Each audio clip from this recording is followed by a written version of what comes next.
porque la incertidumbre se te va tu sentido de seguridad y sobrevivencia, se te va todo tu sentido de poder y control, porque la incertidumbre es que ya no tenés el control, es que no sabes qué va a pasar, es que no sabes qué va a ser mañana, pasado, cómo va a estar la situación en un mes, cualquier situación que estés viviendo. Entonces es un reto en navegar la incertidumbre, y aquí lo mejor es no pelearte, sino que aprender sabiamente a convivir con esto.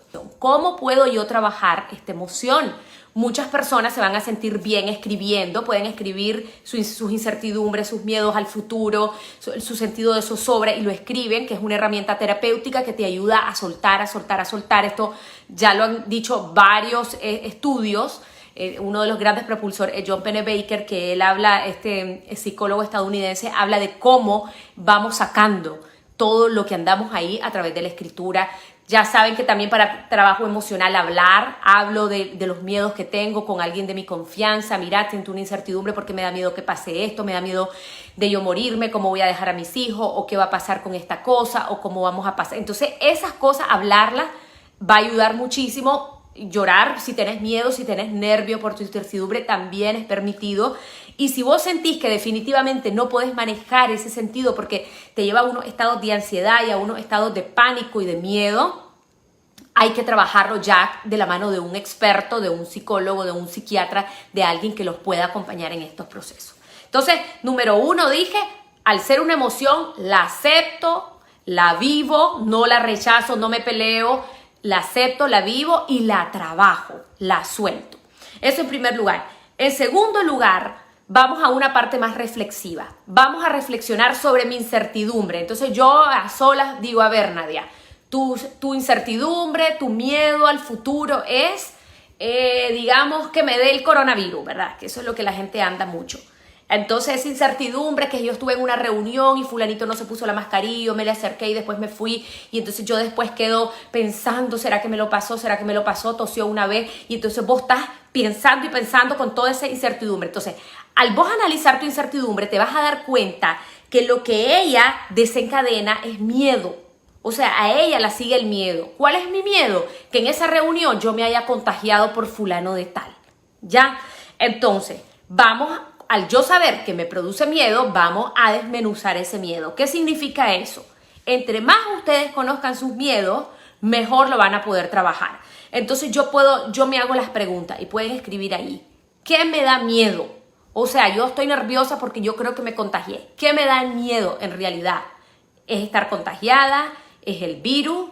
¿O puedo ir más profundo? Hay gente que no es que le tenga miedo al virus, le tiene miedo a morirse. Entonces tu emoción, tu miedo es mucho más profundo.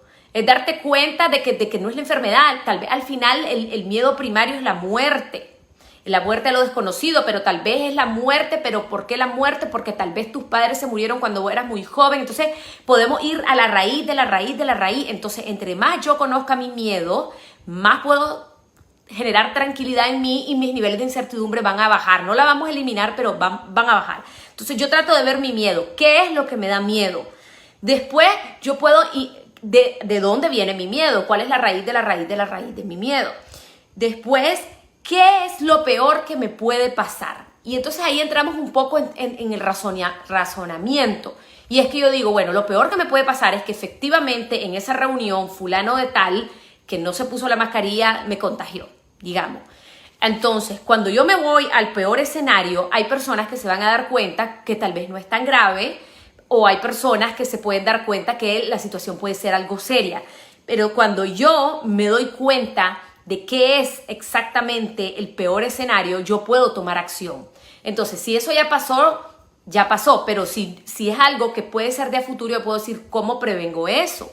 Entonces yo tengo que ser más precavido, guardar los 2 metros y todo con el ejemplo que estamos dando. Pero si no es ese el caso, y ya el caso ya pasó, si llega a ocurrir, ¿qué hago? Si yo me llego a contagiar, ¿qué hago? Entonces vos tenés un plan, y aquí viene la parte pragmática. Bueno, yo tengo que tener un botiquín, tengo que tener un oxímetro, tengo que tener las pastillas, tengo que tener el termómetro, mi seguro a mano, si tengo seguro, lo que sea, ¿verdad? Entonces vos tenés que tener un plan siempre si tu peor escenario llega a ocurrir, ¿ya? Por ejemplo, si mi incertidumbre es que me corran del trabajo, bueno, ¿qué es lo peor que me puede? Yo ando preocupada lo peor que me puede pasar es que me corran. ¿Cuál es mi plan en caso que me corran? Bueno, si me corren puedo desarrollar este emprendimiento, o si me corren puedo ir a buscar a estos y estos lugares. Entonces, cuando vos tenés un plan, como que ese nivel de ansiedad baja. Pero ojo con los planes, vos tenés que tener un plan B, un plan C y si es posible un plan D, porque a veces el plan B no funciona, a veces el C tampoco funciona, entonces yo tengo un plan D. Entonces la parte pragmática de saber qué vas a hacer en tu peor escenario te da un poquito como más de tranquilidad a la hora que vos estás viviendo la incertidumbre, tener un plan. Por ejemplo, personas que tal vez se tienen que ir del país y ya tienen un plan, bueno, me puedo ir a tal lugar porque ahí tengo familiares, porque ahí tengo amigos, porque ahí tengo la posibilidad de tener un trabajo, pero también tengo que tener otro plan adicional. Entonces mis niveles de incertidumbre y de ansiedad bajan al yo tener garantizado eso, ¿verdad? Entonces eso, número 2, dijimos, entender que lo que la incertidumbre desencadena es el miedo y lo que yo hago es trabajar mi miedo, de dónde viene, qué es, qué va a pasar en el peor escenario y qué cosas puedo hacer como plan B, C y D. Número 3, y este es muy importante, la incertidumbre es del tamaño de tus pensamientos. La incertidumbre pesa si tus pensamientos son demasiado, porque el único lugar donde la incertidumbre habita es en tu mente. La incertidumbre se alimenta de lo que vos pensás, porque la incertidumbre no es lo mismo, y esto se los he dicho en varios lives, que yo diga, ¿será que me contagié? Bueno, ojalá que no, en nombre de Dios. 30 segundos duró a que yo pase. ¿Y si me contagié? ¿Y entonces qué voy a hacer? ¿Y ya senté un moco? ¿Y la diarrea? ¿Y si me muero? ¿Y a qué hospital voy a ir? Dicen que ya no hay camas. Fulano, ¿y qué hago? Entonces, ¿cuánto dura tu pensamiento? ¿30 segundos o 30 horas? Entre más horas o minutos dure tu pensamiento, tus niveles de certidumbre aumentan. Entonces, ¿quién es el responsable de mis incertidumbres? Yo. ¿Cómo? Con mis pensamientos. La incertidumbre es del tamaño de tus pensamientos. Entonces yo tengo que aprender a gestionar los pensamientos. No me peleo con los pensamientos, igual que las emociones no son mi enemigo. Yo vengo a trabajar con mis pensamientos. Entonces, ¿qué es lo que yo tengo que hacer aquí en la gestión de los pensamientos? Cada vez que venga el pensamiento de incertidumbre de si me va a pasar algo, yo lo corto y para eso hay un entrenamiento mental. Ya en otras veces también se lo he comentado. Pueden traer con la respiración, por ejemplo, digamos que yo tengo un familiar en el hospital en este momento o está en casa pero está así como que medio delicadón y mi incertidumbre es qué va a pasar, cómo va a dormir, qué va a pasar, Dios mío, que se va a complicar. Entonces cada vez que yo tengo ese pensamiento torturador que genera la emoción de la incertidumbre, yo puedo inhalar y al exhalar por la nariz o por la boca, yo digo suelto la incertidumbre. Entonces esa es una manera de irlo soltando.